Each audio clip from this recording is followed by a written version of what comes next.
A Arca da Aliança, também conhecida como Arca do Testemunho ou a Arca de Deus, é o artefato que se acredita ser a relíquia mais sagrada dos israelitas, descrita na Bíblia como um baú de madeira, coberto de ouro, com um tampo chamado propiciatório. De acordo com o livro do Êxodo, a arca continha as 2 tábuas dos 10 mandamentos. Conforme o livro dos Hebreus, do Novo Testamento, também continha a arca, a vara de Arão e o maná. Foi utilizada pelos hebreus até seu desaparecimento, que, segundo especulações, ocorreu na conquista de Jerusalém por Nabucodonosor II. Segundo o livro de Macabeu, livro apócrifo do cânon bíblico, o profeta Jeremias foi o responsável por escondê-la no Monte Nebo. Segundo o livro do Êxodo, a montagem da Arca da Aliança foi orientada por Moisés, que por instruções divinas indicou seu tamanho e forma. Nela foram guardadas as 2 tábuas da lei, a vara de Arão e um vaso do maná. Estas 3 coisas representavam a aliança de Deus com o povo de Israel. Para judeus e prosélitos, a arca não era só uma representação, mas a própria presença de Deus. No livro de Êxodo, a Bíblia descreve a Arca da Aliança da seguinte forma: caixa de madeira de acácia, com 2 covados e meio de comprimento, 1,10 m ou 110 centímetros, e 1 côvado e meio de largura e altura, 70 centímetros. Cobriu-se de ouro puro por dentro e por fora, com uma bordadura de ouro ao redor. Para seu transporte, necessário para um povo ainda nômade, foram colocadas 4 argolas de ouro nas laterais, onde foram transpassados varas de acácia recobertas de ouro. Assim, o objeto podia ser carregado pelo meio do povo.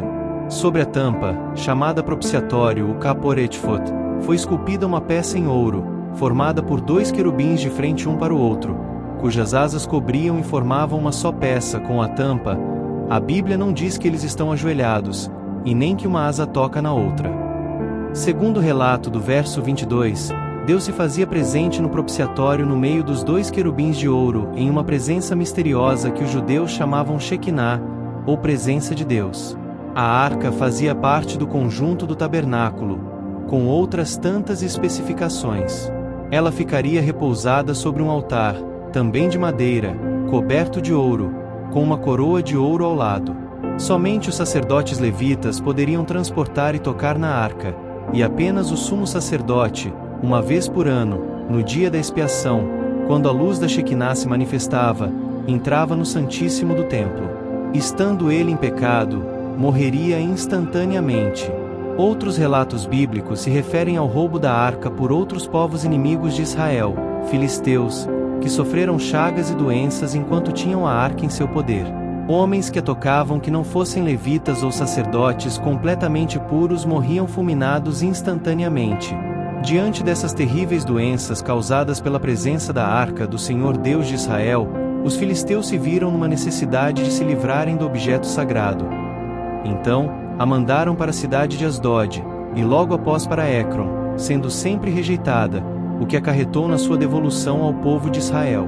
A partir do momento em que as tábuas dos 10 mandamentos, a vara de Arão que floresceu, que não só floresceu mas que também brotou amêndoas, e o pote de maná escondido foram repousadas no seu interior, a arca é tratada como o objeto mais sagrado, como a própria representação de Deus na terra. A Bíblia relata complexos rituais para se estar em sua presença dentro do tabernáculo. Segundo a Bíblia, Deus revelava-se como uma fumaça que se manifestava com sua Shekinah, presença. Tocá-la era um ato tolo, pois quem a tocasse seria morto, razão pela qual existiam varas para seu transporte. A arca representava o próprio Deus entre os homens.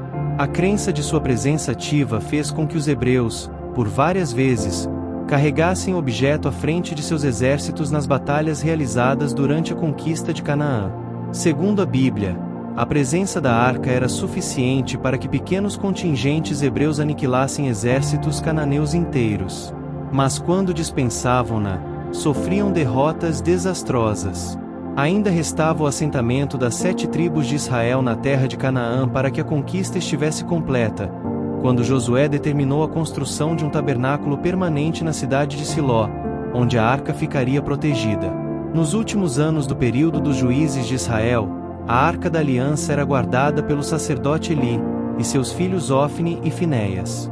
O profeta Samuel, ainda jovem, recebeu uma revelação divina condenando os mesmos ao julgamento, devido a crimes cometidos. Neste tempo, segundo o relato bíblico, os filisteus invadiram a Judéia, vencendo o exército israelita próximo à localidade de Ebenezer. Estes, vendo-se em situação adversa, apelaram para a arca, e a trouxeram de Siló. A maldição sobre Eli teria tido lugar, pois a arca não surtiu efeito na batalha. Os israelitas foram derrotados, e o objeto capturado. Os filhos de Eli foram mortos, e este, ao saber da notícia, caiu de sua cadeira, quebrou o pescoço e morreu. Os filisteus teriam tomado a arca como despojo de guerra, e a levaram ao templo de Dagon, em Asdod. O relato bíblico conta que a simples presença do santuário naquele local foi o suficiente para que coisas estranhas ocorressem. Por 2 vezes, a cabeça da estátua de Dagon apareceu cortada. Em seguida, moléstias, hemorroidas, especificamente, além de um surto de ratos, teriam assolado a população de Asdod, inclusive príncipes e sacerdotes filisteus, o que fez com que a arca fosse transportada para Ecrom, outra cidade filisteia. Porém, a população local reagiu negativamente à sua presença, e a enviou de volta ao território de Israel numa carroça. O tempo de permanência da arca na cidade filisteia teria sido de 7 meses. A carroça, puxada por vacas, parou em Bet-Semes, onde foi recebida por um certo Josué, personagem diferente do Josué, comandante da conquista de Canaã. Os Bet-Semitas, movidos pela curiosidade, olharam para o interior da arca, e morreram instantaneamente fulminados. Em seguida, foi transportada para Quireat-Jearim, onde ficou aos cuidados de Eleazar por 20 anos. No início de seu reinado, Davi ordenou que a arca fosse trazida para Jerusalém, onde ficaria guardada em uma tenda permanente no distrito chamado Cidade de Davi. Com o passar do tempo, Davi tomou consciência de que a arca, símbolo da presença de Deus na terra, habitava numa tenda, enquanto ele mesmo vivia em um palácio. Então começou a planejar e esquematizar a construção de um grande templo. Entretanto, esta obra passou às mãos de seu filho Salomão. No templo, foi construído um recinto, chamado na Bíblia de oráculo, de cedro, coberto de ouro e entalhes, 2 enormes querubins de maneira semelhante aos que havia na arca, com o altar no centro onde ela repousaria. O ambiente passou a ser vedado aos cidadãos comuns, e somente os levitas e o próprio rei poderiam se colocar em presença do objeto sagrado. A arca permaneceu como um dos elementos centrais do culto a Deus praticado pelos israelitas durante todo o período monárquico, embora poucas referências sejam feitas a ela entre os livros de Reis e Crônicas. Em 605 a.C., primeira invasão a Judá, 597 a.C., segunda invasão a Judá e 586 a.C., terceira e última invasão a Judá. Nabucodonosor II, rei da Babilônia, invadiu o reino de Judá e tomou a cidade de Jerusalém. O relato bíblico menciona que na última invasão no ano 586 a.C., Nebuzaradã, comandante da guarda imperial, conselheiro do rei da Babilônia, foi a Jerusalém e incendiou o templo do Senhor, o palácio real, todas as casas de Jerusalém e todos os edifícios importantes. Depois desse grande incêndio que teria destruído todo o templo e a cidade de Judá, a Arca da Aliança desapareceu completamente da narrativa bíblica, e não há mais menção dela a partir desse ponto, pois o próprio relato se torna vago quanto ao seu destino. Para os católicos que se utilizam da Septuaginta, escrituras sagradas na versão grega dos LXX, o desaparecimento da arca é narrado no livro de 2 Macabeus, não aceito pelos protestantes e pelos judeus que só aceitam as escrituras em hebraico. Nessa situação, o profeta Jeremias haveria mandado que levassem a arca até o Monte Nebo para ali a esconder em uma caverna. Nos documentos referentes ao profeta Jeremias lê-se que ele ordenou aos que eram levados para o cativeiro da Babilônia que tomasse o fogo, como já foi referido, e que lhes faz recomendações, ao dar-lhes um exemplar da lei, para que se não esquecessem dos preceitos do Senhor, nem extraviassem, ao ver os ídolos de ouro e prata e os seus adornos. Dando-lhes outros avisos semelhantes, exortava-os a que não apartassem do seu coração a lei de Deus.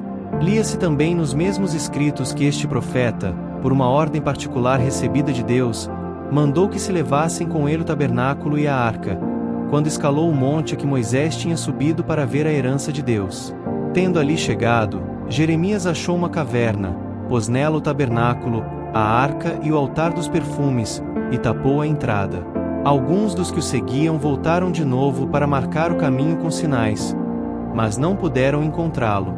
Quando Jeremias soube disto, repreendeu-os. Sabei, disse-lhes, que este lugar ficará incógnito, até que Deus reúna seu povo disperso e use com ele de misericórdia. Então descobrirá o Senhor estas coisas, aparecerá a majestade do Senhor e ver-se-á uma nuvem, como apareceu no tempo de Moisés e como quando Salomão pediu que o templo fosse gloriosamente santificado. Em uma das visões de João Evangelista, ele relata ter visto a arca no templo de Deus no céu, depois da visão dos 24 anciões prostrados adorando a Deus e pedindo o extermínio dos ímpios e o juízo final.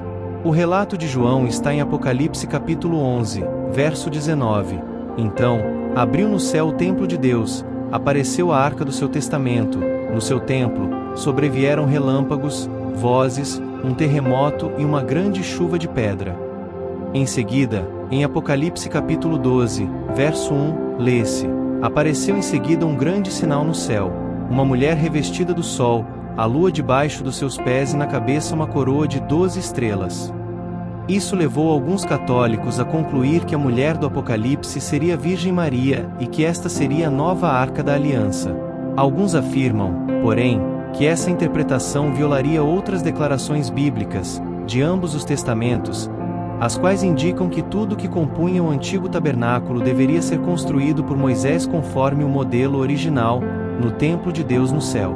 A escritora americana Ellen White também comenta sobre o destino da arca no livro História da Redenção, na página 195, da seguinte forma: por causa da transgressão de Israel aos mandamentos de Deus e seus atos ímpios, Deus permitiu que eles fossem levados em cativeiro, para humilhá-los e puni-los.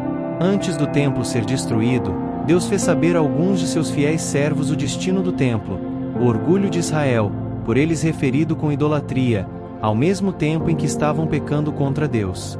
Também lhes revelou o cativeiro de Israel. Estes homens justos, exatamente antes da destruição do templo, removeram a sagrada arca que continha as tábuas de pedra, e com lamento e tristeza esconderam-na numa caverna, onde devia ficar oculta do povo de Israel por causa de seus pecados, para jamais ser-lhes restituída.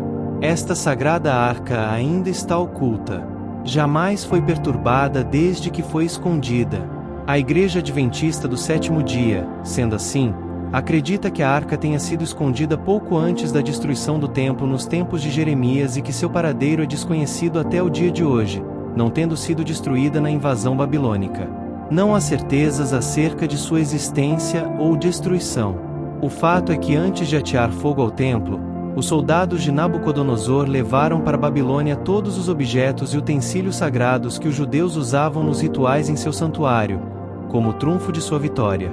Porém, nessa terceira invasão no ano 586 a.C., a Arca da Aliança foi escondida em uma caverna próxima a Jerusalém e desde aquele dia, a Arca da Aliança nunca mais foi vista.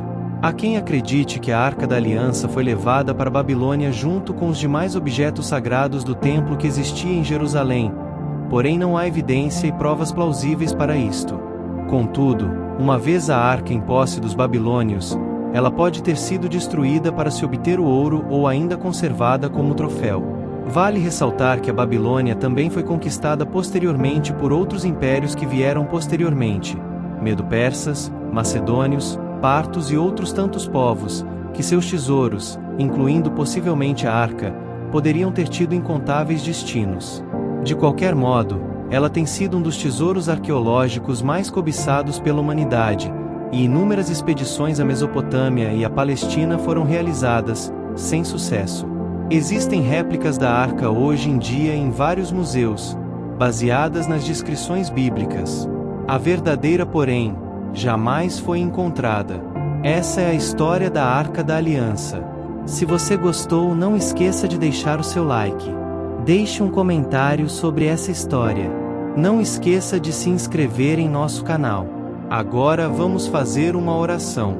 Ó Senhor dos Exércitos, nós nos achegamos a Ti com reverência e humildade, lembrando-nos da tua poderosa presença que um dia foi representada pela Arca da Aliança. Assim como a tua glória habitava entre o povo de Israel, clamamos para que habites entre nós hoje, Senhor. Tu, que orientaste Moisés a construir a arca segundo teu desígnio perfeito, nos mostraste que és um Deus de detalhes, de santidade e de promessas. A arca carregava dentro de si as tábuas da lei, lembrando-nos da tua aliança e do teu desejo de um povo santo e separado para ti. Ensina-nos, Pai, a guardar os teus mandamentos e a andar em obediência aos teus preceitos, para que possamos ser chamados teu povo. Assim como a Arca da Aliança liderava o povo nas batalhas e nas jornadas pelo deserto, pedimos que a tua presença vá adiante de nós. Que sejamos guiados por ti em cada decisão, em cada passo, confiando no teu poder para vencer as batalhas que enfrentamos. Ó Deus, que a santidade que envolvia a arca nos inspire a buscar pureza de coração. Sabemos que em Cristo, a verdadeira arca, temos acesso direto a ti, e por isso te agradecemos por essa nova aliança de graça e misericórdia. Que possamos sempre honrar a tua presença em nossas vidas e andar na luz da tua glória. Que a tua presença seja o centro de tudo o que fazemos, assim como a arca era o centro da vida do teu povo. Confiamos que, assim como protegeste e guiastes Israel, tu nos protegerás e guiarás. Em nome de Jesus, a verdadeira revelação da tua glória, oramos. Amém.